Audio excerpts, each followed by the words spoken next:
अरे रुक रुक जा जोनी, मेरा बच्चा लेकर कहाँ भागती है? मेरा बच्चा मुझे वापस दे दो। सुमन चीखती हुई एक औरत के पीछे भाग रही थी। उस औरत की गोद में एक नन्हा सा छोटा बालक था। दोनों भागती भागती घने जंगल में चले आए, जहाँ पर गांव के कुछ गडरिये भेड़ और बकरियां चरा रहे थे। सुमन भागती भागती उनके पास आई और चिल्लाती हुई बोली, मेरी मदद कीजिए भैया, ये चोर मेरा नन्हा बेटा सोहम लेकर भाग रही है। मुझे मेरा बच्चा वापस दिलवा दो। इस पर दूसरी औरत भी जोर जोर से रोने लगी और चीखी, नहीं भैया, ये मेरा बच्चा श्रवण है। मैं तापसी इसकी असली माँ हूँ और मैं इस पागल औरत से अपने बच्चे को बचाने के लिए भाग रही हूँ। दोनों गडरियों को कुछ समझ में नहीं आया। उनकी बात सुनकर दोनों चकरा गए और फिर उन्होंने सोचा कि उनके गांव के सबसे बुजुर्ग और सयाने चरवाहे गोपाल के पास चलते हैं। और फिर उन लोग सुमन और तापसी को बच्चे समेत बुजुर्ग के पास ले गए। गांव के सारे लोग इकट्ठा हो गए इस अनोखे किस्से को देखने के लिए।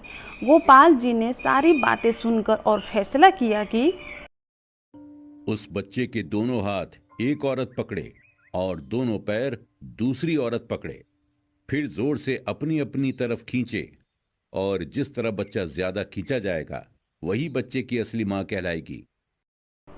यह सुनकर दोनों औरतें खामोश होकर खड़ी हो गई।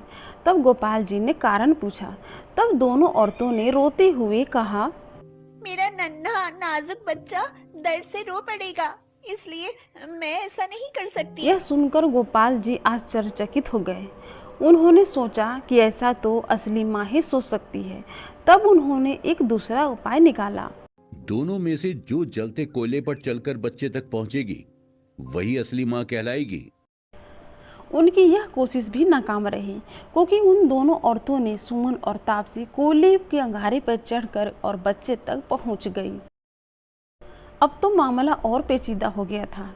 दोनों औरतें अपने अपने जिद पे अड़ी थी कि बच्चा मेरा है। तब गोपाल जी ने कुछ देर सोचकर और बोला, तुम दोनों अपने बच्चे के बगैर 2 दिन अलग रहो। जो असली मां होगी वही ऐसा कर पाएगी। लेकिन इस शर्त को मानने के लिए कोई भी तैयार नहीं हुई। सुमन और तापसी ने गोपाल जी से हाथ जोड़कर और गिड़गिड़ा कर कहा, कोई माँ अपने कलेजे के टुकड़े से पल भर भी दूर नहीं रह सकती। फिर 2 दिन मैं अपने लाडले के बिना कैसे रहूंगी? कोई माँ अपने कलेजे के टुकड़े से पल भर भी दूर नहीं रह सकती। फिर मैं 2 दिन अपने लाडले के बिना कैसे रहूंगी? सुमन चीखी। बच्चा मेरा है। ये चोरनी मेरे घर के आंगन में बंधे झूले में सो रहे मेरे लाल को उठाकर भाग निकली। मेरी नजर इस पर पड़ गई और मैं इसके पीछे चली आई, वरना तो आज मेरा बच्चा हाथ से चला ही गया होता। यह सुनकर तापसी भी गुस्से से उबल पड़ी और बोली, नहीं, ये सरासर झूठ है। बल्कि सच तो यह है कि यह औरत कल शाम मुझे गांव के बाजार में मिली। तब इसने बताया था कि इसका भी इतना ही बड़ा बेटा था जिसे निमोनिया हुआ और वो चल बसा। इसने मेरे बेटे से इसके बच्चे की शक्ल मिलती जुलती होने की बात बताई और मुन्ने को गोद में उठा लिया और वहां से मेरे मुन्ने को लेकर भाग आई है।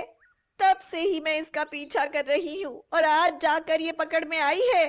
दोनों की बातें एक अनबुझ पहेली सी लग रही थी। बच्चे की असली माँ को ढूंढना एक टेढ़ी खींच लग रही थी। सभी लोग सोच रहे थे कि अब क्या और कैसे फैसला होगा। सभी गांव वाले अपना अपना अनुमान लगा रहे थे। यह बच्चा तापसी का है, तो कोई कहता यह बच्चा सुमन का है, तो कोई कहता यह बच्चा दोनों में से किसी का नहीं है। फिर तब क्या था? गोपाल जी चरवाहे ने एक अंतिम निर्णय लेते हुए कहा, दोनों औरतों को विपरीत दिशा में बैठाकर बच्चे को उनके बीच में रखा जाए। बच्चा दूध के लिए जिस तरफ देखकर रोएगा वही उसकी असली मां होगी। सब ने मिलकर उन दोनों औरतों को अलग अलग जगह पर बिठाया और बीच में मुन्ने को लेटाया गया। सभी गांव वाले सांस रोके देख रहे थे, लेकिन बहुत देर बीतने के बाद भी मुन्ना किसी की तरफ भी देखकर नहीं रोया। बस अपनी जगह पर वह करवट बदलता रहा। यह देख सुमन व्याकुल होकर बच्चे की तरफ दौड़ पड़ी और बच्चे को गोद में उठाकर और अपने दूध पिलाने लगी। और फिर उसके बाद सुमन रोती हुई बोली, मेरा मुन्ना जब बहुत भूखा होता है तभी वह छटपटाते हुए करवटें बदलता है। वह भूख से रोता नहीं, छटपटाता है बस। यह सुनकर और बच्चे को दूध पीते हुए और शांत होकर सोते हुए देखकर सारा दूध का दूध और पानी का पानी हो गया। अब तापसी किसी से नजरें भी नहीं मिला पा रही थी, क्योंकि उसकी असलियत सारे गांव के सामने आ गई थी। गोपाल जी ने गुमसुम बैठे तापसी से कहा, अब अपनी असलियत बताओगी या करूं तुमको गांव की औरतों के हवाले? खामोश बैठी और आंसू बहा रहे हुए होते तापसी बोली, मैं अपने पति और बेटे के साथ बहुत सुखी जीवन जी रही थी। एक शाम हम लोग गांव के मेले से लौट रहे थे, तभी एक तेज गति चली आ रही गाड़ी की चपेट में आने के कारण मेरे पति और हमारे मुन्ने की जगह पर ही मौत हो गई। बुरी किस्मत थी जो मैं उस भयानक हादसे में जिंदा बच गई, लेकिन अपने मुन्ना को मैं हर उसके हम उम्र बच्चे में देखा करती हूँ। जब मैंने सुमन के बेटे को देखा तो उसमें मुझे मेरा मुन्ना नजर आया और मैं उसे उठाकर ले आई। मुझे मेरा मुन्ना चाहिए।